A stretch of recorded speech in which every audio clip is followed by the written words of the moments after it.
அனைவருக்கும் வணக்கம். Welcome to this class. இன்னைக்கு நம்ம படிக்க போகிறது என்ன அப்படின்னு சொன்னால், டிகிரிஸ் ஆஃப் டிஸ்கிரைபிங் சொல்கிறது. அதாவது டிகிரிஸ் ஆஃப் டிஸ்கிரைபிங்னா என்ன அர்த்தம்னு சொன்னால், டிஸ்கிரைபிங் சொன்னால் அட்ஜெக்டிவ் பண்பு சொல்லுன்னு அர்த்தம். அதை டிகிரி பண்ணுறது. இது வேற ஒன்றும் இல்லை, டிகிரிஸ் ஆஃப் கம்பேரிசன்கிற கிராமர் தான். அந்த கிராமரை தான் நான் இப்போ சொல்லித்தர போகிறேன். சாதாரண ஒரு ஆங்கிலத்தை நம்ம 3 விதமாக படிக்கலாம். ஒன்று கிராமர் படித்து ஆங்கிலம் படிக்கிறது. இந்த கிராமர் படித்து ஆங்கிலம் படிக்கும்போது அந்த கிராமர் ரூல்ஸ் நமக்கு மனசில் படிக்க முடிய, பட் ஆங்கிலத்தில் ஒரு தெளிவு கிடைக்கிறது கொஞ்சம் கஷ்டம். அந்த புரிதல் கொஞ்சம் அதில் கம்மியாகும். சில சமயங்களில் மற்றவங்க சொல்லித்தரதை வச்சு நம்ம படிக்கலாம். இந்த ஸ்போக்கன் இங்கிலீஷு அந்த மாதிரி அதில் அவங்க எந்த அளவுக்கு சொல்லித்தர்றாங்களோ அந்த அளவுக்கு தான் நம்ம கற்றுக்க முடியும். புரியுதா? அது பைஹார்ட் பண்ணுறது அவங்க சொல்லித்தர்றாங்க. இன்னொன்று நாமளாக சுயமாக, அதாவது நான் சொல்கிறேன் இல்லையா பைகாட். இந்த பைகாட் முறையில் ஒவ்வொன்றையும் நம்ம தமிழோடு இணைச்சி, நம்முடைய மனதோடு இணைச்சி அதை எப்படி பேசுகிறோமோ அந்த லெவலில் தான் இப்போ நம்ம இதை கற்றுக்க. அப்படி தான் நான் உங்களுக்கு சொல்லித்தரேன். இப்போ நான் டிகிரிஸ் ஆஃப் கம்பேரிசனை நான் எப்படி டீச் பண்ண போகிறேன் தெரியுங்களா? முதல்ல நான் இதுக்கு முந்தின வகுப்பில் முதல்ல நான் சொன்னேன், நம்ம பேசுகிறது 3 விஷயம்தான். ஒன்று, யார், செய்வது, எது. இதில் யார் செய்கிறதுங்கிறது நிறைய தெரியும். அதான் வேர்புன்னு சொல்கிறது, ஆக்ஷன் வேர்ட்ஸ்.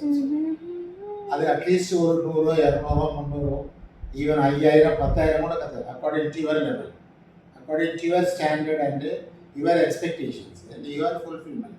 எத்தனை நாள் நீங்கள் கற்றுக்கலாம். அடுத்தது நான் என்ன சொன்னேன், யார், வைத்திருப்பது, எது. அதுக்கு நிறையா நமக்கு வார்த்தைகள் தேவையில்லை. மூணாவது யார், இருப்பது, எப்படி. அந்த எப்படிங்கிறதா இங்கிலீஷில் அதை அட்ஜெக்டிவ் பண்பு சொல்லுன்னு சொல்கிறது. அல்லது சில அட்வர்ப்லேயும் அந்த எப்படிங்கிறது வரும். அப்போ அதுக்கு நிறைய நம்ம என்ன செய்யணும்னு சொன்னால், இங்கிலீஷில் ஒரு 200 ஆக்ஷன் வேர்டு தெரிஞ்சா ஒரு 50 அட்ஜெக்டிவ் பண்பு சொல்லு கட்டாயம் தெரிஞ்சுக்கணும். பண்பு சொல்லுங்கிறது என்ன இல்லையா? பிக், இது ஒரு பண்பு சொல். பிக்கு, பிகர் தேன் த பிக்கஸ்ட். நல்லா கவனிச்சுக்கங்க. இப்போ நான் உங்களுக்கு கிராமர் சொல்லி தரல. இப்போ பிக்குங்கிற பண்பு சொல்ல நீங்கள் 3 விதமாக சொல்லி பழகணும். எப்படி? டேக், டுக்கு, ஹேவ் டேக்கன் அப்படி சொன்னேன். அதே மாதிரி ஈட், ஏட்டு, ஹேவ் ஈட்டன். அந்த வெர்புக்கு நான் 3 கொடுத்தேன் இல்லையா? அதே மாதிரி இதையும் நீங்கள் 3 விதமாக மனப்பாடம் பண்ணணும். எப்படி மனப்பாடம் பண்ணுறது இல்லையா? பிக்கு, பிகர் தேன் நீங்கள் மனப்பாடம் பண்ணணும். நம்ம கிளாஸில் எப்படி மனப்பாடம் பண்ணுறது இல்லை. கிராமட்டிக்கலாக படிக்கும்போது பிக்கு, bigger, biggest, long, longer, longest. அதுமாதிரி ப்ராடு, ப்ராடர், ப்ராடஸ்ட். அதுமாதிரி அதோட இயர் சேர்க்கணும். சின்ன ஒரே சிலபுல்னா இயர் சேர்க்கணும். ஒன்றுக்கு மேலேனா மோஸ்ட் சேர்க்கணும். அதே மாதிரி பாருங்க, ப்ராடு, ப்ராடர். நீங்கள் படிக்கும்போது ப்ராடு, ப்ராடர் தேன் த ப்ராடஸ்ட். இதில் த வரணும், இதில் தேன் கட்டாங்க. அப்படி தான் நம்ம படிக்கணும். அதே மாதிரி இப்போ நேரோ, நேரோவேர் தேன் த நேரோவெஸ்ட். அதே மாதிரி பியூட்டிஃபுல், பியூட்டிஃபுல் ஒரு சிலபுலுக்கு மேலே இருக்கிறதுனால மோர் பியூட்டிஃபுல், மோஸ்ட் பியூட்டிஃபுல். அப்போ பியூட்டிஃபுல், மோர் பியூட்டிஃபுல் தேன் த மோஸ்ட் பியூட்டிஃபுல். அந்த தேங்கிறது நம்ம யாருமே அதை சொல்கிறது இல்லை. Super lady. இப்போ நான் கிராமர் டீச் பண்ணுறேன். அப்போ ஒரு பண்பு சொல்லுக்கு 3 டிகிரி இருக்குது. நல்லா தெரிஞ்சுக்கிறேன். அப்போ அந்த 3 டிகிரியும் வச்சு எப்படி பேசுறது? இப்போ பாருங்க, ஷீ பெயிண்ட்ஸ் பியூட்டிஃபுல்லி. பியூட்டிஃபுல்லிங்கிறது ஒரு பண்பு சொல். அவள் பெயிண்ட் பண்ணுறா ரொம்ப அழகாக.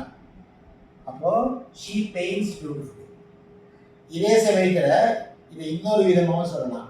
அவளை காட்டிலும் அழகாக நல்லா பெயிண்ட் பண்ணுறான். இவ தான் இருக்கிறதுலே நல்லா பெயிண்ட் பண்ணுறான்.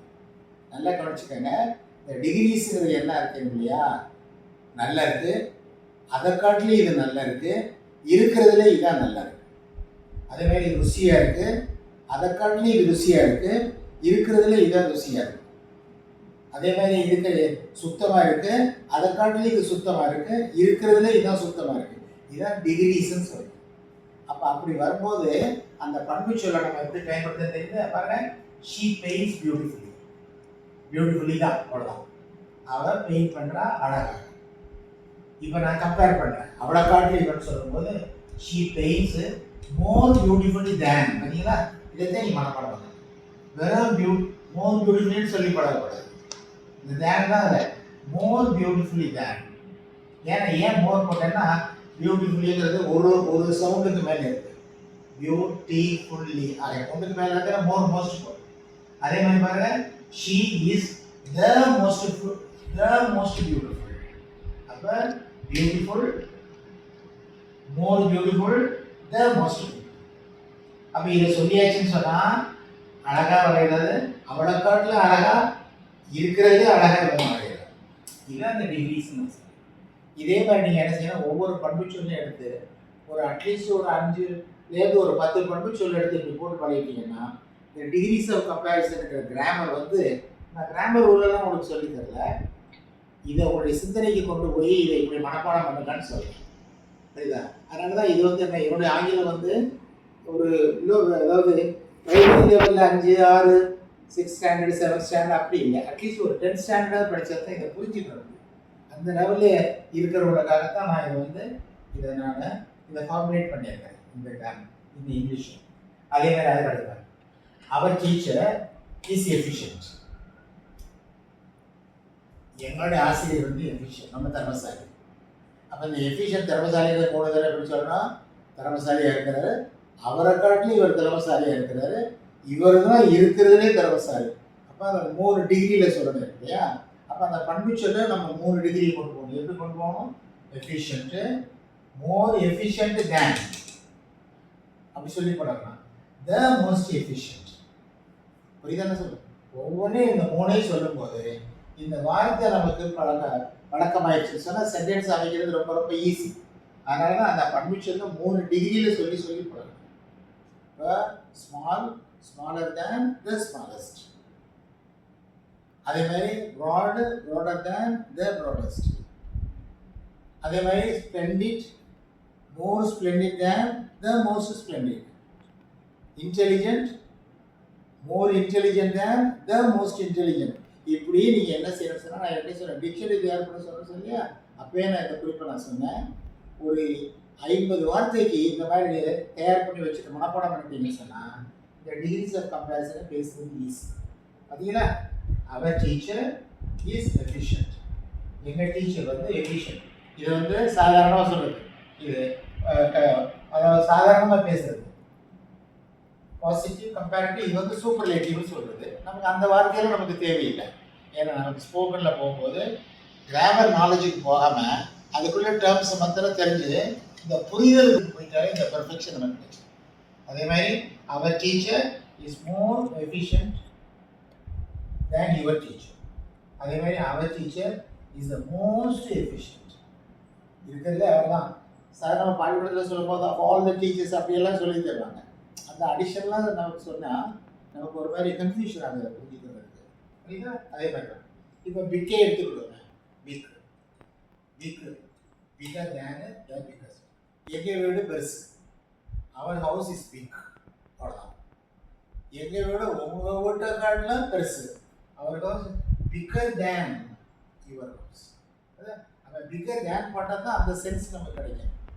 அதே மாதிரி இந்த தெருவில் இருக்கிறதுல எங்கள் வீடு தான் பெருசு, வேறு எதுவும் பெருசு இல்லைன்னா our house is the biggest. அப்புறம் நம்ம என்ன செய்வோம்னா தேன் போட்டு எடுத்தையோ அதை ஆட் பண்ணி அது தப்பாக பேசுவோம் சில சமயங்களில். அதெல்லாம் பேசுகிற அவசியம் இல்லை.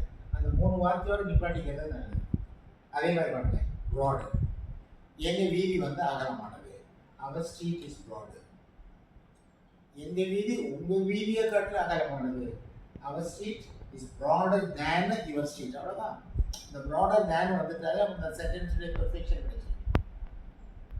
அது இருக்கிறதுலே இந்த ஊரில் இருக்கிறதுல எங்கோ வீதி தான் அழகணும். அப்போ அவர் ஸ்ட்ரீட் இஸ் அ ப்ராடஸ்ட்.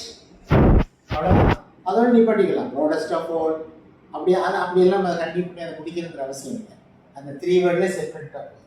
அதே மாதிரி பாருங்க, டெலிஷியஸ். அப்போ முதல்ல டெலிஷியஸ்ன்னு சொன்னாலே இந்த 3 வார்த்தை delicious, more delicious than, the most delicious அப்படி சொல்லி பழகிட்டீங்கன்னா அந்த வாக்கியம் நமக்கு ஈஸியாக கிடைச்சிடும். பாருங்கள், டெலிஷியஸ். உதாரணமாக என்ன இருக்குது, ஏதாவது ஒரு வீட்டில் ஒரு ஃபிஷ் கறி தயார் பண்ணுறாங்க. அப்போ இந்த ஃபிஷ் கறி இஸ் டெலிஷியஸ். அந்த ஃபிஷ் கறி வந்து அந்த மீன் குழம்பு ரொம்ப மீன் கறி நல்ல டெலிஷியஸ் ருசியாக இருக்கும். அப்போ கறி குழம்பு காட்டிலும் மீன் குழம்பு ருசியாக இருக்குது. அப்போ the fish curry is more delicious than the mutton. கறியை காட்டிலும் அதனால அதில் வந்து இந்த சிக்கன் அதே மாதிரி 4-5 வெரைட்டிஸ் வச்சுருக்குறாங்க. இருக்கிறதுலே ஃபிஷ் தான் ரொம்ப டெலிஷியஸாக இருக்குது. அப்போ the fish is the most delicious. இல்லையா? more delicious than is the most delicious. இருக்கிறதுல அதான் டெலிஷியஸாக இருக்குது. அதே மாதிரி தாங்க யூஸ்ஃபுல். ஏதாவது ஒரு பொருளை வச்சுக்கலாம். இப்போது இந்த இந்த பேனா வந்து ரொம்ப யூஸ்ஃபுல்லாக இருக்குது. அல்லது திஸ் வாட்ச் இதை கட்டிக்கிறது ரொம்ப யூஸ்ஃபுல்லாக இருக்குது. This watch is very useful. புரியுதா?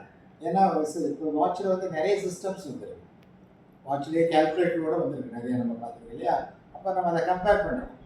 அப்போ உன்னுடைய வாட்சை காட்டிலும் என்னுடைய வாட்சும் யூஸ்ஃபுல்லாக இருக்குது. அப்போ my watch is more useful than yours. அவ்வளோதான், அதோட நிப்பாட்டிக்க. இப்போ நம்ம 10 பேர் இருக்கிறோம், வாட்ச் கட்டி இருக்கிறதுலையே ரொம்ப அதிகமாக உபயோகப்படக்கூடிய வாட்ச் என்னுடைய வாட்ச் தான். அப்போ my watch is the most useful. வாட்சினோட சொல்லக்கூடாது. ஏன்னா வாட்சினோட சொல்லியாச்சுன்னா அது இங்கிலீஷில் வந்து அதை திருப்பி ரெப்படிஷன் பண்ணக்கூடாது. நம்ம தமிழில் தான் என்ன செய்யணும்னு சொன்னால் சாப்பிட்டு போகலாமே. புரியுதா? துவக்கிட்டு போ, குளிச்சுட்டு போ, அதேமாதிரி தோசை சாப்பிடுவேன், இட்லி. இது வந்து நமக்கு வந்து பேச்சு வழக்கு தமிழில் இது வந்து ரொம்ப காமனாக இருக்குது. பட் இங்கிலீஷோட பொறுத்த மட்டும் அதோட டிசைன்ஸ் என்னென்னா ரெப்படிஷன் இருக்கக்கூடாது. அதனால் நான் முதலே சொன்னேன், முதல்ல தான் எங்கள் அப்பா சொல்கிறேன் அப்படியே, அடுத்த வழியிலே எங்கள் அப்பா நல்லவர், அவ்வளோதான். அடுத்தது எங்கள் அப்பா சொல்லணுங்கிற அவசியம் இல்லை, ஹீ தான் சொல்லுவேன். 1000 தடவை ஈ சொல்லியிருப்பாங்க. அவர் ரொம்ப ஜென்ரஸ். புரியுதா? அவர் ரொம்ப அன்பானவர். Is very kind, is very generous, is broad minded, is very intelligent. அந்த மாதிரி அவர் எதை சொல்லுவோம். அதனால இப்போ நான் உங்களுக்கு புரியுது நினைக்கிறேன். இப்போ நான் உங்களுக்கு சொல்லித்தந்தது வந்து டிகிரிஸ் ஆஃப் கம்பேரிசன் கிராமர் ரூல்ஸுக்குள்ளே போகாமல் அந்த பண்பு சொல்கிறதுலேயே அப்ஜெக்டிவ் அதை மாத்திரம் அதனுடைய 3 டிகிரியை சொல்லிட்டு அதை நடுவில் போட்டு இந்த பக்கம் ஒரு வார்த்தை அந்த பக்கம் ஒரு வார்த்தையை போட்டு இங்கிலீஷை அழகாக ஃப்ரேம் பண்ணிட்டேன். இதே மாதிரி இப்போ நீங்கள் என்ன செய்யணும்னு சொன்னால் keeping this making note of all this. இப்போ நான் வந்து it depends upon your effort and your hard work and your straining to learn. உங்களுடைய அதாவது இந்த கற்றுக்கிறதுனுடைய சக்ஸஸே என்ன அது அப்படின்னு சொன்னால் சரி, உங்களுடைய எக்ஸ்பெரிமெண்ட் நீங்கள் இதை எந்த அளவுக்கு இதை ஒர்க் பண்ணுறீங்களோ அதில் தான் இதை உங்கள் மனசில் இது படிப்படைய. ஏற்கனவே சொன்ன மாதிரி யூ லவ் இங்கிலீஷ் நம்மளை லவ் பண்ணுங்கிற அவசியமே கிடையாது. But we must love it. So if you love English even though it is an inanimate, English வந்து ஒரு அகிரணை பொருளாக இருந்தாலும் கூட இட் வில். தேங்க்யூ.